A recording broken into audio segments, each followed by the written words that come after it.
हैं जावास्क्रिप्ट के साथ। तो अभी तक हमने पढ़ा था कि जब भी हम किसी वेबसाइट के फ्रंट एंड को देखते हैं तो उसमें 3 मेजर कंपोनेंट्स होते हैं। पहला होता है हमारा HTML, जिसके थ्रू हमारे वेब पेज का पूरा स्ट्रक्चर बनता है। दूसरा होता है CSS, जो हमारी वेबसाइट के ऊपर स्टाइलिंग अप्लाई करने के लिए यूज होती है। और अब हम पढ़ने वाले हैं अपना तीसरा मेजर और इनफैक्ट सबसे लंबा, सबसे बड़ा कंपोनेंट, जो होता है जावास्क्रिप्ट। जावास्क्रिप्ट की मदद से हम अपनी वेबसाइट्स और वेब पेजेस के ऊपर फंक्शनैलिटीज ऐड करते हैं। फंक्शनैलिटी कहने का क्या मतलब है?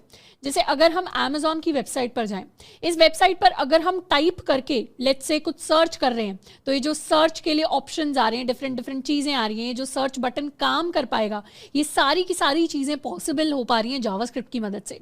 यहाँ पर हम जो हमारे आइटम्स हैं उनको कार्ट के अंदर ऐड कर सकते हैं, उन्हें हम रेटिंग दे सकते हैं, इन्हें हम फिल्टर कर पा रहे हैं। लेट्स सपोज अगर हमें प्राइस के बेसिस पर फिल्टर करना है या कस्टमर रिव्यूज के बेसिस पर अगर हमें फिल्टर करना है, तो ये सारी चीजें जावास्क्रिप्ट की मदद से पॉसिबल हो पाती है। सिर्फ ये वेबसाइट नहीं, हमारे पास बहुत सारी वेबसाइट्स हैं जिनका हम एग्जांपल ले सकते हैं। लेट्स सपोज हम लेंसकार्ट की वेबसाइट पर जाते हैं एंड अगर हम इस तरीके की कोई वेबसाइट देख रहे हैं, let's suppose we are searching for computer glasses, और यहाँ पर अगर एक आइटम को हम शॉर्टलिस्ट कर पा रहे हैं, उसको हार्ट दे पा रहे हैं, लिस्ट से क्लियर कर पा रहे हैं, अगर हम क्लिक करके डिफरेंट कलर्स हैं, जैसे यहाँ पर हम पैनल्स पे क्लिक करें तो इस तरीके से चीज़ें अगर चेंज हो पा रही हैं, हमारे फ्रेम्स चेंज हो पा रहे हैं, तो ये सारी की सारी चीज़ें जो होती हैं एक वेबसाइट के ऊपर, जो एक वेबसाइट को और ज़्यादा फंक्शनल बनाती हैं।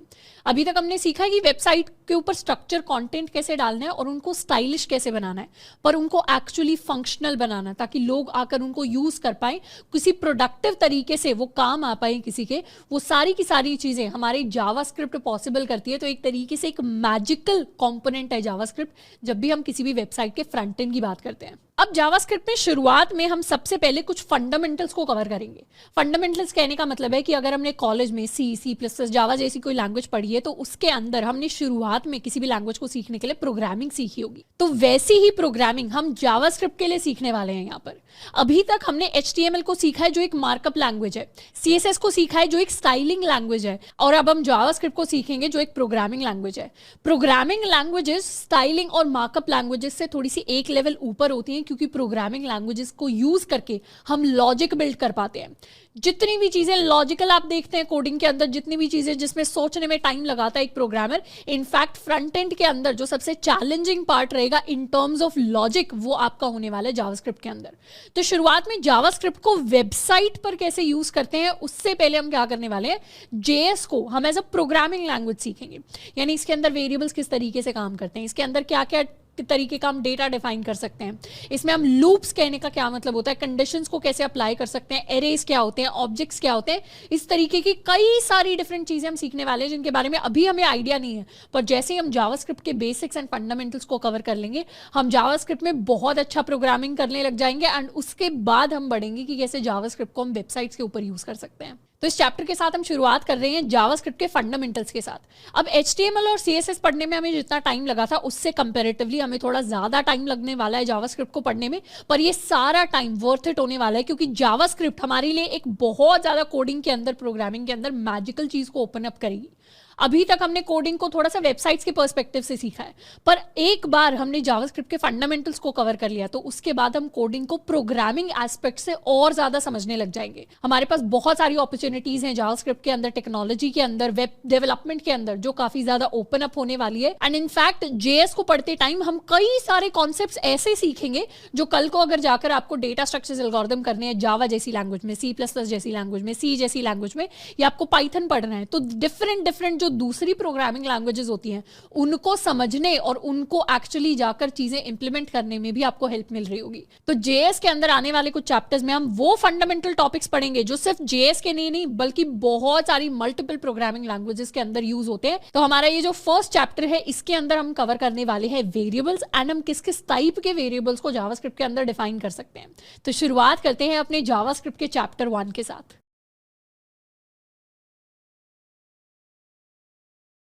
अब जावास्क्रिप्ट के साथ शुरुआत करने से पहले हम क्या करेंगे, अपना थोड़ा एनवायरनमेंट सेटअप करेंगे, यानी हम कंसोल के बारे में सीखेंगे।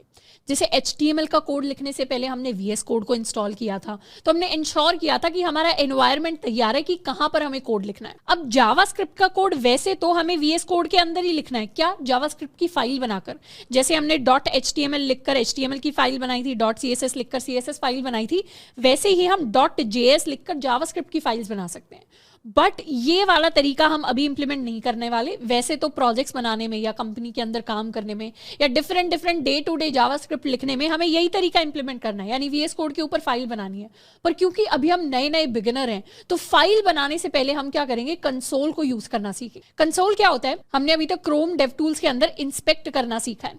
यानी अगर मैं अपने किसी भी क्रोम के टैब के ऊपर जाऊं, वहां पर राइट क्लिक करूं तो हम इंस्पेक्ट कर सकते हैं।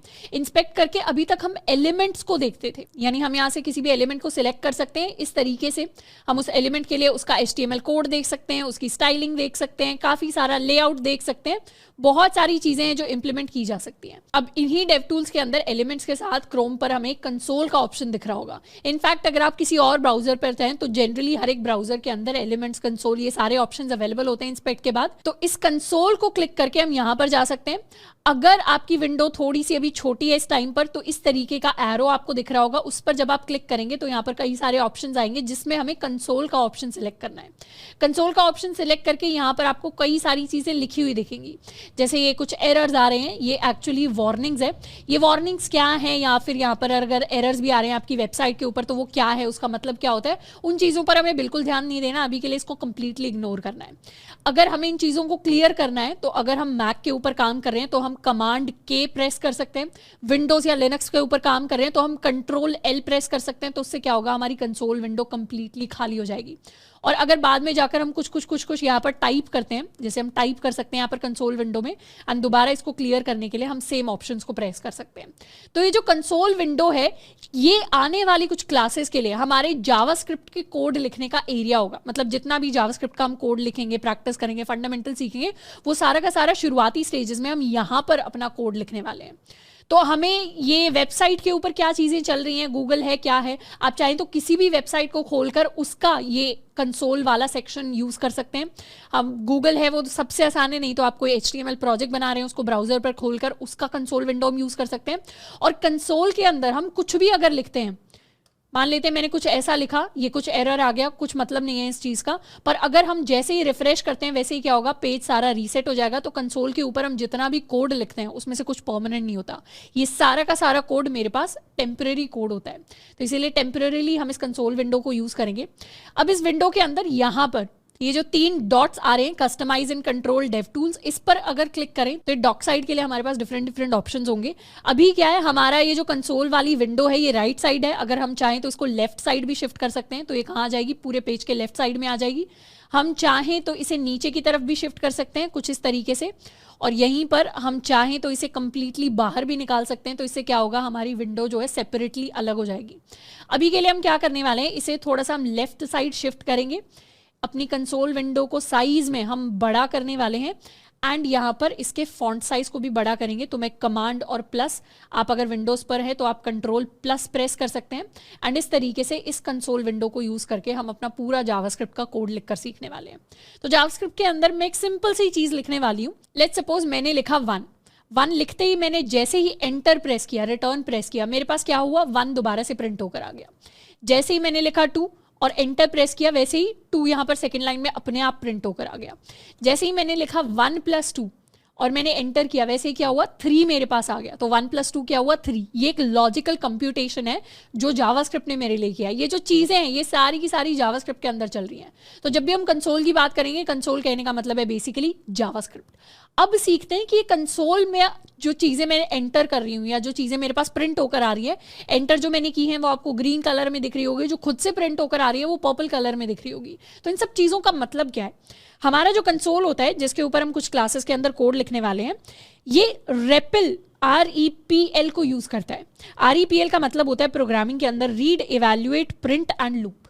इसका मतलब है कि हमारी जो कंसोल विंडो है उसके अंदर अगर हम कुछ लिखते हैं तो पहले तो वो उस चीज़ को रीड करता है। यानी अगर यहाँ पर मैंने 1 टाइप किया तो इसने 1 को रीड किया, या मैंने 1 + 2 टाइप किया तो इसने 1 + 2 को रीड किया। उसके बाद अगर हमने कोई एक्सप्रेशन दिया है तो उस चीज़ को इवैल्यूएट करता है। इवैल्यूएट करना यानी कंप्यूट करना या फिर कैलकुलेशंस करना। अगर हमें कोई कैलकुलेशंस करवानी है तो वो सारी सेकंड स्टेप में होंगी। कैलकुलेशन कहने का मतलब है जब मैंने सिर्फ 1 टाइप किया तो कोई कैलकुलेशन नहीं हुई, पर जब मैंने 1+2 टाइप किया तो एक कैलकुलेशन हुई। 1+2 का इसने सम कैलकुलेट किया। जैसे मैथ के अंदर 1+2 3 होता है, वैसे ही हमारे कंसोल ने कैलकुलेट किया कि 1+2 3 होता है। उसके बाद इसने क्या किया, जो भी आंसर निकला फाइनल उसको इसने प्रिंट कर दिया। जैसे 1 जब हमने टाइप किया था तो कुछ है नहीं कंप्यूट करने के लिए, कैलकुलेट करने के लिए, तो इसने सिंपली क्या किया, वापस से 1 टाइप कर दिया। पर 1+2 जब हमने लिखा तो इस केस में कुछ है कंप्यूट करने के लिए, तो इसने वो रिजल्ट निकाला एंड फिर रिजल्ट को मेरे पास लाकर प्रिंट कर दिया। एंड फाइनली 4th स्टेप होता है लूपिंग का। लूप यानी दोबारा से प्रोसेस को रिपीट करो। तो हमारी कंसोल विंडो क्या करती है, पहले रीड करती है, फिर इवैल्यूएट करती है, फिर प्रिंट करती है एंड दोबारा से लूप, फिर दोबारा रीड, इवैल्यूएट, प्रिंट एंड दोबारा से लूप। तो इस तरीके से हम जितना चाहे उतना मर्जी कोड अपनी कंसोल विंडो के अंदर लिख सकते हैं। तो अभी के लिए हम सारा कोड यहीं पर लिखकर प्रैक्टिस करने वाले हैं। REPL, read, evaluate, print, loop, इस कॉन्सेप्ट पर हमारा कंसोल काम करेगा। जब भी हम कंसोल को यूज करने, ये चीज याद रखनी है कि ये कोड परमानेंट नहीं है। ऐसा नहीं होगा कि आप इस कोड को सेव कर पाएंगे या ये हमेशा आपके पास रहेगा। तो कंसोल विंडो को सिर्फ हम प्रैक्टिसिंग के लिए यूज कर रहे हैं, शुरुआती स्टेजेस पर एज अ बिगिनर इसको यूज कर रहे हैं। अब एक और चीज, एक शॉर्टकट मैं आपको सिखा देती हूँ। क्लियर करने का मैंने आपको शॉर्टकट सिखा दिया है कि अगर हम मैक के ऊपर हैं, मैं आपको लिखकर भी बता देती हूँ कि अगर हमारे पास विंडो के ऊपर हमने बहुत सारी चीजें कर दी हैं और अगर हमें अब क्लियर करना है चीजें, तो अगर हम मैक के ऊपर हैं तो हमें Command+K प्रेस करना है, और अगर हम विंडोज पर या लिनक्स पर हैं तो हमें Ctrl+L प्रेस करना है। अब उसके अलावा एक और शॉर्टकट होता है, जो हमारे कीबोर्ड के ऊपर एरो कीज होती हैं, उसमें से एक अपवर्ड एरो वाली की होती है, यानी कुछ ऐसी की होगी, एक डाउनवर्ड एरो वाली की होगी। जैसे ही हम अपवर्ड की को प्रेस करते हैं ना, तो पुरानी चीजें जितनी भी हमने टाइप की थी ये सारी की सारी हमारे पास वापस आनी शुरू हो जाती हैं, और जैसे हम डाउनवर्ड की तरफ प्रेस करते हैं तो नई वाली चीजें वापस आनी शुरू हो जाती हैं। तो पुराना, अगर हमने कोई कमांड लिखी थी, कोई और चीज लिखी थी और उसको हमें वापस से लिखना है, तो दोबारा पूरा टाइप करने की जरूरत नहीं है। हम सिंपली अपवर्ड एंड डाउनवर्ड की को यहाँ पर यूज कर सकते हैं। यहाँ पर मैं आपको थोड़ा सा अर्ज करूंगी कि एक बार पॉज करना है और खुद से अपवर्ड डाउनवर्ड की को थोड़ा सा टेस्ट करके देखना है कि एक्चुअली कौन से वाली कमांड आपके पास वापस आ रही है। अभी इन सारी चीजों का क्या मतलब है, 1+2 हमने क्यों टाइप किया, इसने 1+2 3 कैसे कैलकुलेट कर लिया, या 1 का इसने 1 कैसे प्रिंट करवाया, वो उन सारी चीजों के हमें डिटेल में नहीं जाना। बेसिकली कंसोल के ऊपर हम अपना कोड लिखना शुरू करने वाले हैं, और इसके बाद हम सीखेंगे कि जावास्क्रिप्ट में कोड लिखने का मतलब एक्चुअली होता क्या है। सबसे अंदर वेरिएबल्स के बारे में। अब वेरिएबल्स को समझने से पहले एक छोटा सा नोट सभी स्टूडेंट्स के लिए, कि अभी तक हम क्या करते थे, जब भी CSS का कोड लिखते थे HTML को लिंक करके लिखते थे। वैसे ही जब भी हम CSS और HTML को लिखते हैं उसके साथ हम जावास्क्रिप्ट को लिंक करते हैं। पर अभी के लिए हम HTML CSS को नहीं पढ़ने वाले, हम सिर्फ प्योर जावास्क्रिप्ट पर फोकस करेंगे। तो आने वाले कुछ चैप्टर्स के अंदर HTML CSS को थोड़ा सा साइड में करते हुए सिर्फ जावास्क्रिप्ट के कॉन्सेप्ट्स और लॉजिक को समझने में हमें ध्यान देना है। तो सबसे पहले वेरिएबल्स की अगर बात करें तो वेरिएबल को बहुत सिंपल भाषा में अगर समझना है तो इसका मतलब होता है name of a storage location. यानी जितनी भी इंफॉर्मेशन एक कोड के दौरान, जो भी हम कोड लिखते हैं जावास्क्रिप्ट का या कोई भी प्रोग्राम बनाते हैं या कोई भी अगर हमने वेबसाइट बनाई है, उस वेबसाइट के अंदर जितनी भी इंफॉर्मेशन हम स्टोर कर रहे हैं ना कोड के अंदर, वो सारी की सारी वेरिएबल्स की फॉर्म में स्टोर होती है। तो वेरिएबल्स हमारे पास कंटेनर्स होते हैं। जैसे हमारे किचन के अंदर आपने देखा होगा, कोई एक मसाले का डब्बा है, कोई एक आपके पास चाय पत्ती का डब्बा होता है, कोई एक चीनी का डब्बा होता है। ऐसे ही अलग अलग तरीके के आपके पास कंटेनर्स होते हैं जो कुछ ना कुछ सामान स्टोर कर रहे होते हैं। वैसे ही कोड के अंदर इंफॉर्मेशन को स्टोर करने के लिए, सामान को स्टोर करने के लिए जो कंटेनर होता है उसको हम वेरिएबल कहते हैं। अब वेरिएबल्स हमने पहले भी यूज किए होंगे। अगर आपने बेसिक मैथ पढ़ी होगी, बिल्कुल एडवांस मैथ की मैं बात नहीं कर रही, 6th 7th 8th क्लास वाली मैथ, जिसमें लेट्स सपोज अगर हमें कोई रेक्टेंगल दिया होता था। अब रेक्टेंगल के अंदर इसकी जो साइड्स होती थी ना, वो हमें A और B की टर्म्स में देते थे। यानी यहाँ पर हमें बता दिया जाता था कि ये वाली जो साइड है ये A है, ये वाली जो साइड है ये B है, और मुझे बता दिया जाता था A की वैल्यू 5 के बराबर दी हुई है, B की वैल्यू 10 के बराबर दी हुई है। तो अगर मुझे इस रेक्टेंगल के लिए लेट्स सपोज एरिया अगर कैलकुलेट करना है तो हम वो कैलकुलेट कर सकते थे by multiplying A into B। अगर मुझे इसका पेरीमीटर कैलकुलेट करना है तो 2 इंटू A प्लस बी। तो इस तरीके से हम एरिया भी कैलकुलेट करते थे, पेरीमीटर भी कैलकुलेट करते थे, एंड सेम चीज स्क्वायर के लिए होती थी। अगर मुझे सर्कल दिया है तो उसके लिए हम रेडियस कैलकुलेट कर लेते थे। तो इस तरीके से अलग अलग फॉर्मूले होते थे। अब अगर हमें यहाँ पर बताया जाए कि A की वैल्यू 5 है और B की वैल्यू 10 है, तो A इंटू बी एरिया कितना होगा, एरिया होगा 50 के इक्वल। लेकिन कल को अगर हमारे पास कोई बड़ा या डिफरेंट शेप का रेक्टेंगल आ जाता है तो उसमें हो सकता है ए की वैल्यू 5 से हटकर अब 10 में कन्वर्ट हो जाए, बी की वैल्यू 10 से बढ़कर अब 20 में कन्वर्ट हो जाए। तो उसके इसमें एरिया कितना होगा? एरिया का फॉर्मूला यही रहेगा, मतलब ए इंटू बी ही रहेगा, बस उसकी एग्जैक्ट वैल्यूज चेंज हो जाएंगी। मतलब अब जो वैल्यू आएगी एरिया की वो 200 होगी। रेक्टेंगल के केस में ये जो ए और ये जो बी है इनको हम वेरिएबल्स कहते हैं। वेरिएबल्स यानी ऐसी चीजें जिनकी वैल्यू वेरी कर सकती है। इंग्लिश में वेरिएबल होने का मतलब है जिसकी वैल्यू चेंज कर सकती है। तो वेरिएबल्स के अंदर की जो वैल्यू होती है उसको हम चेंज कर सकते हैं। जैसे मैथ में वेरिएबल्स की वैल्यू चेंज हो पाती थी, वैसे ही कोडिंग के अंदर, जावास्क्रिप्ट के अंदर हम अपने वेरिएबल्स की वैल्यू को चेंज कर सकते हैं। इसीलिए इसे बोला गया है स्टोरेज लोकेशन का नाम, यानी जहां पर एक्चुअल वैल्यू स्टोर होती है उस लोकेशन का नाम इसे बोला गया है। तो अगर हम ऐसे ही, जैसे रेक्टेंगल वाला वेरिएबल है, ऐसे ही वेरिएबल बनाना चाहें तो उनको हम जावास्क्रिप्ट के अंदर बना सकते हैं। उनको कैसे बनाएंगे? उनको क्रिएट करने का वही तरीका रहेगा, वही स्टेटमेंट रहेगी जैसी हमारी मैथ के अंदर होती थी। अब वेरिएबल्स को और डिटेल में समझने के लिए हम कंप्यूटर की मेमोरी का एग्जाम्पल लेने वाले हैं। जैसे यहाँ पर हमने कंप्यूटर की मेमोरी को इस तरीके से इमेजिन किया है कि इस मेमोरी के अंदर छोटे छोटे एरिया हैं और ये एरियाज क्या हैं? ये अपने आप में वेरिएबल्स हैं, मतलब इनके अंदर कुछ डेटा स्टोर हो सकता है और जहां पर भी वो स्टोर्ड है उसका कुछ नाम है। इसको अगर हमें इमेजिन करना है तो हम ऐसे सोच सकते हैं जैसे हमारे पास अर्थ होती है, अर्थ के ऊपर बहुत सारी जगह। अब पूरी अर्थ को अगर हम कंप्यूटर की मेमोरी की तरह देखें तो अर्थ के ऊपर हमने क्या किया है? अलग अलग प्लॉट्स काटे हुए हैं। एक कोई छोटे साइज का प्लॉट होगा, एक कोई बड़े साइज का प्लॉट होगा और हर प्लॉट का अपना एक एड्रेस होता है। वैसे ही कंप्यूटर की मेमोरी के अंदर छोटे छोटे हिस्से होते हैं, कोई छोटे साइज का हिस्सा होगा, कोई बड़े साइज का हिस्सा होगा और हर एक कंप्यूटर की मेमोरी के कंपोनेंट का कुछ नाम होगा। ये जो नाम होता है इसी को हम अपना वेरिएबल कहते हैं। जो भी इस जगह का नाम है, जैसे घर का कोई एड्रेस होता है, प्लॉट का कोई एड्रेस होता है और घर के अंदर कोई रह रहा होता है, जो अंदर की इंफॉर्मेशन है वो हमारे वेरिएबल की वैल्यू बन जाएगी और जो नाम है उस प्लॉट का, उस जगह का, वो हमारा वेरिएबल बन जाएगा, यानी स्टोरेज लोकेशन का नाम बन जाएगा। जैसे हमने रेक्टेंगल का एग्जांपल लिया, लेट्स सपोज हमने लिखा a इज इक्वल टू 10, तो यही लिखकर हम अपने जावास्क्रिप्ट के अंदर एक वेरिएबल बना सकते हैं a, जिसके अंदर वैल्यू स्टोर्ड है 10। तो उससे क्या होगा? कंप्यूटर की मेमोरी के अंदर ये वाली जगह रिजर्व हो जाएगी जिसके अंदर वैल्यू स्टोर हो जाएगी 10 एंड इसका नाम हो जाएगा a, जो मेरे वेरिएबल का नाम है। वैसे ही अगर हमने लिख दिया एज इज इक्वल टू 23, तो यहाँ पर एज मेरा वेरिएबल है एंड ये जो 23 है ये उस वेरिएबल की वैल्यू है। तो एक जगह रिजर्व्ड हो जाएगी मेमोरी के अंदर जिसका नाम होगा एज एंड जिसके अंदर मैंने वैल्यू स्टोर कर ली है 23। तो ये मेरा वेरिएबल है पूरा का पूरा एंड ये मेरी पूरी की पूरी मेमोरी है। ऐसे ही हम चाहें तो कोई भी नाम लिख सकते हैं। जैसे लेट्स सपोज मैंने एक वेरिएबल बनाया नेम। वेरिएबल का नाम कुछ भी हो सकता है, ABCD XYZ, age, name, surname, full name, address, city, state, कुछ भी टाइप की इंफॉर्मेशन जिसको हम स्टोर करना चाहते हैं वैसा ही हम अपने वेरिएबल का नाम रख सकते हैं। तो वेरिएबल के नाम को जनरली हम ऐसा रखते हैं जिससे पता चल जाए कि इस वेरिएबल के अंदर क्या स्टोर्ड है। जैसे हम चाहें तो सीधा x इज इक्वल टू 23 भी लिख सकते हैं, पर उससे कुछ समझ नहीं आएगा। तो अगर मैंने एज इज इक्वल टू 23 लिखा तो मुझे समझ में आएगा कि हाँ यहाँ पर एज की बात हो रही है जब भी हम 23 वैल्यू की बात कर रहे हैं। जैसे अगर हमने लिखा name is equal to Tony, तो इस तरीके से कोट्स के अंदर हम अपना नेम लिख सकते हैं टोनी एंड क्या होगा फिर उसके लिए एक जगह रिजर्व्ड हो जाएगी मेमोरी के अंदर एंड उसका नाम हो जाएगा। तो इस तरीके से मेमोरी के अंदर मेरी एक स्टोरेज बन जाएगी, उस स्टोरेज के अंदर वैल्यू स्टोर्ड होगी टोनी एंड स्टोरेज का नाम होगा मेरे पास नेम। तो अगर मुझे इसी तरीके के वेरिएबल्स क्रिएट करने हैं जावास्क्रिप्ट के अंदर तो हम इस तरीके से अपने कंसोल पर जाएंगे। इस कंसोल को क्लियर कर लेते हैं एंड यहाँ पर जैसे हम लिखें a is equal to 10 enter, तो इससे क्या हुआ a इज इक्वल टू 10, मैंने एक वेरिएबल क्रिएट कर लिया जिसका नाम है a और जिसके अंदर वैल्यू स्टोर्ड है 10। इसी तरीके से हम एक और वेरिएबल क्रिएट कर सकते हैं b इज इक्वल टू 5, तो क्या हुआ मेरा वेरिएबल क्रिएट हो गया जिसका नाम है b और जिसके अंदर वैल्यू स्टोर्ड है 5। इसी तरीके से हम अलग अलग टाइप के वेरिएबल्स क्रिएट कर सकते हैं। जैसे एज इज इक्वल टू 23, तो एज नाम का वेरिएबल क्रिएट हो गया जिसकी वैल्यू है 23। अगर मुझे कोई नाम क्रिएट करना है, जैसे कोई टेक्स्ट की इंफॉर्मेशन हम स्टोर करना चाहते हैं तो इसको हम स्ट्रिंग कहते हैं। स्ट्रिंग्स के बारे में हम आगे पढ़ रहे होंगे जावास्क्रिप्ट में।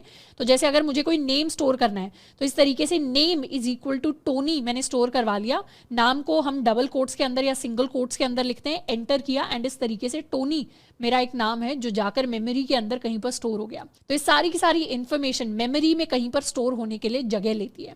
एंड अब अगर हम a की वैल्यू देखना चाहते हैं कि a की वैल्यू क्या थी तो मैं सिंपली स्क्रीन पर लिख सकती हूँ हूँ a, मैंने प्रेस किया एंटर, तो मेरे पास a की वैल्यू प्रिंट हो गई। a की वैल्यू क्या है 10, और यहाँ जब हमने a को क्रिएट किया था तो उसकी वैल्यू को हमने इनिशियलाइज किया था विद द वैल्यू 10। तो ऐसा नहीं है वेरिएबल एक बार क्रिएट हो गया तो बाद में हम भूल जाएंगे कि वेरिएबल के अंदर क्या वैल्यू थी। जावास्क्रिप्ट को याद रहता है कि पुराना जो आपने वेरिएबल क्रिएट किया था उसकी वैल्यू क्या थी, और इस वैल्यू को हम चाहें तो बाद में जाकर रीयूज कर सकते हैं, कोई कैलकुलेशन कर सकते हैं। जैसे मैं चाहूं तो अब a प्लस बी हम कैलकुलेट कर सकते हैं।